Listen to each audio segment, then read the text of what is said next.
Hey guys, कैसे हो आप लोग। Welcome to the channel. इस वीडियो में मैं आपके लिए परफेक्ट वर्ल्ड के लेटेस्ट एपिसोड को एक्सप्लेन करने वाला हूँ। वीडियो बहुत ही ज्यादा इंटरेस्टिंग होगी, इसीलिए फटाफट से वीडियो को लाइक जरूर कर देना। पिछले एपिसोड में हमने देखा था सी हाउ सेलेस्टियल रेल्म में था, जहाँ पर सी हाउ को पकड़ लिया गया था, लेकिन वहाँ इमोर्टल बीइंग आती है जो कि सभी गॉड से लड़कर सी हाउ को प्रोटेक्ट करती है। इमोर्टल बीइंग के सामने सभी लोग घुटने टेक देते हैं एंड इमोर्टल बीइंग सही सलामत सी हाउ को वहाँ से बाहर निकाल आती है। वो टेलीपोर्टेशन अरे के सामने सी हाउ को एक ग्राउंड ब्रेकिंग तलिस्मान देती है ताकि अगर कोई मुसीबत आए तो वो उसको यूज करके भाग सके, और सी हाउ टेलीपोर्टेशन अरे में गायब हो जाता है। अब आगे एपिसोड स्टार्ट होती है। हम देखते हैं सीन एक ग्रासलैंड से स्टार्ट होती है। सी हाउ का वो टेलीपोर्टेशन अरे इस जगह पर खुलता है। सी हाउ हड़बड़ाते हुए नीचे जमीन पर गिरता है।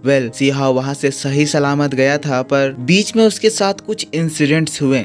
इसके बारे में मैं आपको नोबल एक्सप्लेन में बता दिया हूँ। अगर आपने उसको नहीं देखा है तो जाकर चेक कर सकते हो। ऑफिशियल एपिसोड में उसको काट दिया गया है। सी हाउ काफी ज्यादा इंजर्ड लग रहा है। वो कह रहा है, तुमने अब तक जो मेरे साथ किया मैं उसको कभी भी नहीं भूलूंगा। तुम लोग सेलेस्टियल्स मेरी कमजोरी का फायदा उठाए, लेकिन जब मैं एक एम्परर बन जाऊंगा तब मैं इन सारी बातों का बदला लूंगा और उस दिन मैं तुम में से किसी को भी नहीं छोड़ूंगा। ये कहकर सी हाउ वहाँ से चला जाता है। सी हाउ अभी एक सिटी में आ गया है। इस सिटी का नाम फूफैंग सिटी है और ये इस ग्रासलैंड कंट्री में लाई करता है। सी हाउ जैसे ही सिटी में एंटर करता है वो देखता है सिटी में क्राइम के नंबर तो काफी ज्यादा हैं। यहाँ पर लोग किसी के बटुए चुरा रहे हैं, तो कोई किसी की चीजों को चोरी करके भाग रहा है, तो कोई किसी के साथ फाइट कर रहा है। सी हाउ ये सब कुछ देखता है, समझ जाता है इस सिटी की हालत बहुत ज्यादा खराब है, पर अभी सी हाउ इंजर्ड है, इसीलिए सी हाउ को इसी जगह पे रहकर अपनी रिकवरी करनी होगी। तब तक के लिए सी हाउ को किसी भी तरह के ट्रबल से दूर रहना होगा। सी हाउ मार्केट से गुजर रहा है तो देखता है सामने कुछ लोगों की भीड़ लगी हुई है। सी हाउ कहता है, इन चोरों की सिटी में ऐसा कौन है जो कि इन बदमाश लोगों को एक लाइन में खड़ा कर दिया है। मुझे इसे जाकर देखना होगा। वहाँ जाकर देखता है वहाँ पर एक बूढ़ा आदमी खड़ा है। ये तियानजियान एकेडमी का एल्डर है। ये एल्डर यहाँ पर एक अनाउंसमेंट कर रहा है। ये अनाउंसमेंट सभी लोगों के लिए है। कह रहा है, जो भी मुझे कलरफुल फेरी गोल्ड का पता बताएगा उसे मैं तियानजियान एकेडमी में हमारे पूल ऑफ हर्बल पॉन्ड में एक दिन बिताने का मौका दूंगा। और जैसा कि आपको पता है वो हर्बल पॉन्ड किसी भी तरह के इंजरीज को ठीक करने के लिए, यहाँ तक कि किसी की भी फ्लेश बोन सबको टोटली हील करने में कैपेबल है। सबसे इम्पोर्टेंट बात, जो भी उस पूल में अपनी कल्टीवेशन करता है, चाहे वो कल्टीवेशन कितनी भी ज्यादा हार्ड हो, चाहे वो कितने भी साल से उस कल्टीवेशन लेवल पे अटका हुआ हो, उस पूल की मदद से वो उसको कंप्लीट कर सकता है। सी हाउ ये बात सुनता है, अमेज्ड होता है। एज जिस तरह से उस पूल की क्वालिटीज है, वो पूल सी हाउ को काफी ज्यादा फायदा करा सकता है। सी हाउ उस बोधी फ्रूट के बारे में सोच रहा है। एज वो बोधी फ्रूट बहुत ही ज्यादा इम्पोर्टेंट है। वो किसी भी पर्सन को एक बहुत ही अच्छी मैजिकल इम्यूनिटी प्रोवाइड कर सकता है। सी हाउ उसको बहुत दिनों से एब्जॉर्ब करने की कोशिश कर रहा है। ऐसी कंडीशन नहीं बन रही थी कि सी हाउ उसको एब्जॉर्ब कर पाए, क्योंकि वो बोधी फ्रूट किसी भी पर्सन की बॉडी में ऐसा पॉइजन क्रिएट करती है कि वो पर्सन की डेथ हो जाती है। इसीलिए सी हाउ एक ऐसे ही अपॉर्चुनिटी की तलाश कर रहा था और सी हाउ अब इस अपॉर्चुनिटी को हाथ से नहीं जाने देने वाला है। लेकिन उस वक्त तभी हमें एक मोटे से आदमी को दिखाया जाता है। यहाँ पर एक कार्ड बांटा जा रहा है जो कि इस कंपटीशन में पार्ट लेने का एक टिकट है। इस कार्ड को पाने से कोई भी पर्सन इस कंपटीशन में एडमिट हो जाएगा। फिर वो अगर इन लोगों को उस कलरफुल गोल्ड के बारे में बताएगा तो उस पर्सन को इनके एकेडमी के हर्बल पूल में एंटर होने का मौका मिलेगा। ये मोटा आदमी स्टाइल मारते हुए एटीट्यूड में लाइन को तोड़कर आगे जाता है। कहता है, मैं ये लाइन वाइन नहीं मानता, मुझे वो कार्ड दो, वो कार्ड मुझे ही सबसे पहले चाहिए। लेकिन दोस्तों तभी एक एनर्जी आती है जो कि उस मोटे पर्सन को आराम से उठा देती है। ये एनर्जी एक लड़की की है। ये लड़की तियानजियान एकेडमी की एक डिसाइपल है। इसका नाम क्वीन यी है। क्वीन यी उस मोटे पर्सन को उठाकर दूर पटक देती है। कहती है, तियानजियान एकेडमी के सामने कोई भी अपनी मनमानी नहीं दिखा सकता है। और लोगों से हमें पता चलता है क्वीन यी ये मास्टर फेंग वू की एक क्लोज फ्रेंड है। ये दोनों ही तियानजियान एकेडमी के एक जीनियसेस हैं। जिसके बाद ये लोग सभी लोगों को वो कार्ड बांटते हैं और अब बारी सी हाउ की होती है। सी हाउ जो कि दूर खड़ा क्वीन यी को देख रहा है, कह रहा है, इसको देखकर मुझे ऐसा क्यों लग रहा है जैसे इसको मैं जानता हूँ। सी हाउ अपना आई ट्रेजर बाहर निकालता है और फिर उसकी बॉडी को देखता है और देखकर वो शॉक्ड हो जाता है। ये तो उसकी पुरानी दोस्त यूई चैन है। सी हाउ जब उसके सामने जाता है, सी हाउ उसको देखकर खो जाता है और वो दोनों खोकर एक तालाब के बीच में पहुंच जाते हैं। ये एक बहुत ही बड़ा लेक है जिसमें ये लोग एक नाव पर हैं। हैं। सी हाओ क्विंगी यानी कि यूई चैन को देख रहा है, पर सी हाओ का सपना तब टूट जाता है जब पीछे से एक पर्सन सी हाओ को धक्का देता है। कहता है कितनी देर तक यहाँ पे खड़े रहोगे, सामने से हटो। सी हाओ वहाँ से हट जाता है। सी हाओ तब क्विंगी को देख रहा है, कह रहा है यूई चैन तुम बूटियान हॉल की रेसिडेंट हो, पर तुम यहाँ पर अपनी आइडेंटिटी छुपाए तियानसियान एकेडमी में एक डिसाइपल बन गई हो। आखिर तुम्हारी क्या मजबूरी है? हाँ मुझे पता है ये तुम्हारी रियल बॉडी नहीं है, पर फिर भी मुझे लगता है कोई तो ऐसी बात होगी जो कि तुम्हें इस तियानसियान एकेडमी में एडमिट होने पे मजबूर करी। तुम्हारे पास ऑलरेडी डिफिकल्टीज हैं, इसीलिए मैं अभी तुम्हें पहचान कर तुम्हारी डिफिकल्टीज और नहीं बढ़ाऊंगा। इसलिए मेरा अभी का काम जिसमें मुझे कलरफुल फेरी गोल्ड को ढूंढना है उसको करने के लिए निकलना होगा। सीन यहाँ से शिफ्ट हो जाता है। सी हाओ कलरफुल फेरी गोल्ड को तलाश करने के लिए वहाँ से उड़ते हुए फायर प्रोविंस के एक रुइन में आ जाता है। सामने वो लोगों के एक ग्रुप को देखता है, तुरंत ही नीचे उतर जाता है, छुप जाता है, छुप कर उन्हें देखने लगता है। वो उनकी बातें सुन रहा है, जहाँ पर यहाँ एक तो यूवी चैन है और दूसरी ओर हेवरली इमोर्टल एकेडमी के पर्संस हैं। ये लोग यूवी चैन को घेर लिए हैं। इन लोगों की बातों को सुनने से पता चलता है कि ये लोग यूवी चैन से वही कलरफुल गोल्ड की डिमांड कर रहे हैं। इससे हमें ये पता चलता है कि यूवी चैन के पास वो कलरफुल फेरी गोल्ड है। अब वो कलरफुल फेरी गोल्ड क्यों इम्पोर्टेंट है ये मैं आपको नोवेल एक्सप्लेनेशन में एक्सप्लेन कर चुका हूँ। अगर आप उसको नहीं देखोगे तो आपको समझ में नहीं आएगा, इसीलिए वीडियो को देखा करो। यूवी चैन कहती है तुम्हें वो कलरफुल फेरी गोल्ड चाहिए। मुझे पता है कि तुम उससे क्या करने वाले हो, तुम उससे वो 7 डिवाइन एरोज बनाने वाले हो, पर अगर तुम अपने लिए वैसी प्रीशियस चीज बनाओगे तो मैं भी उस चीज को तुम्हें देने के लिए कुछ रिवॉर्ड एक्सपेक्ट करूंगी। तुम मुझे बताओ तुम लोग मुझे इसके बदले में क्या दे सकते हो। पर यहाँ ये बंदा यूवी चैन को धमकाने लगता है, कहता है तुम्हारे लिए सही यही होगा कि तुम मुझे वो कलरफुल फेरी गोल्ड दे दो। अगर तुम उसे मुझे नहीं दोगी तो मैं तुम्हारे एकेडमी के सामने तुम्हारी रियल आइडेंटिटी रिवील कर दूंगा। फिर तुम सोचते रहना कि तुम उन्हें इसके बारे में कैसे एक्सप्लेन करोगी। यूवी चैन घबरा जाती है, कहती है तुम आखिर किस बारे में बात कर रहे हो। वो बंदा हंसता है, कहता है सेक्रेट फेरी तुमने तियानसियान एकेडमी 1 साल पहले ज्वाइन करा और ये अजीब बात नहीं है कि इतने शॉर्ट पीरियड ऑफ टाइम में तुम एक आउटस्टैंडिंग एंड स्टनिंग टैलेंट में तब्दील हो गई। इतने ज्यादा टैलेंटेड कि तुम्हें अब एकेडमी का एक जीनियस डिसाइपल कहा जाता है। पर किसी ने भी अभी तक इस सेक्रेट फेरी के प्रीवियस एक्सपीरियंस के बारे में नहीं तलाशा है, पर मैंने वो कोशिश करी और हम लोगों को इस बारे में पता चल गया। हमें तुम्हारे सेकंड बॉडी मिस मून की बॉडी मिली। मुझे नहीं पता मैं लोअर वर्ल्ड में कैसे पहुंच गया, पर वो जाना मेरे लिए वर्थ इट साबित हुआ जब मुझे तुम्हारी सच्चाई पता चली। 1 साल पहले बूटियान एकेडमी की एक जीनियस डिसाइपल गायब हो जाती है और फिर पता नहीं कहां से तियानसियान एकेडमी में एक जीनियस अपीयर हो जाता है। क्या तुम्हें इन बातों में कुछ ज्यादा कोइंसिडेंस नहीं लग रहा है? मैंने सही कहा ना, फेरी मून चैन। लेकिन यूवी चैन तुरंत ही अपने एनर्जी को एक्टिवेट करती है, उन लोगों के ऊपर अटैक करती है। कहती है मैंने अपर रेल्म और लोअर रेल्म के ऊपर अपनी काफी बढ़िया नजर लगाई थी, पर मैंने तुम जैसे चोरों को इसमें गड़बड़ करते हुए नहीं देखा। अब मुझे अपनी गलती सुधारने का मौका मिल गया है, इसीलिए मैं अब तुम्हें जिंदा छोड़ना अफोर्ड नहीं कर सकती हूँ। यूवी चैन उन लोगों के ऊपर अटैक करती है, एक धमाका होता है, पर उसके 2 डिसाइपल तुरंत ही यूवी चैन के ऊपर हमला करते हैं। यूवी चैन बहुत ही आसानी से उन दोनों को हरा देती है, पर वो दूसरा बंदा ब्लड सेक्ट के ड्रैगन को समन करता है। ये चीज देखकर यूवी चैन भी अपने बूटियान सेट के ड्रैगन को समन करती है और दोनों के ही ड्रैगन टकराते हैं। तुरंत ही इसका रिजल्ट आता है जहाँ यूवी चैन की जीत होती है। ये जानकर कि यूवी चैन से वो नहीं जीत सकता है, वो अपनी जान बचाकर वहाँ से तुरंत ही भागने लगता है। यूवी चैन उसका पीछा करने लगती है। वो आदमी तेजी से भाग रहा है, पर तभी सामने से हमें एक गोल्डन फिनिक्स दिखाई देता है जो कि उसके ऊपर अटैक करता है और वैसे ही वो बंदा यूवी चैन के सामने आकर गिर कर मारा जाता है। उसके फोरहेड पर यूवी चैन को वो फिनिक्स का निशान दिखता है। देखकर यूवी चैन शॉक्ड हो जाती है, कहती है आखिर तुम कौन हो? कौन मेरी यहाँ पर मदद करना चाहता है? लेकिन तभी यूवी चैन को एक लाइट दिखाई देती है जो कि वहाँ से तेजी से उड़ जाती है। और दोस्तों बस इसी बात के साथ परफेक्ट वर्ल्ड का ये एपिसोड इसी जगह पर खत्म होता है। तो मेरे दोस्तों आप मेरे को बताओ कि आपको ये वीडियो कैसा लगा। वीडियो अगर पसंद आया है तो जरूर से इसको एक लाइक करना, चैनल पर न्यू हो तो सब्सक्राइब करना। आपके लिए इसका नेक्स्ट एपिसोड बहुत ज्यादा जल्द आएगा, इसीलिए इस चैनल को सब्सक्राइब करके जरूर रख लेना। मैं आपसे मिलूंगा इसके नेक्स्ट वीडियो को लेकर, तब तक के लिए take care, bye bye, thanks for watching.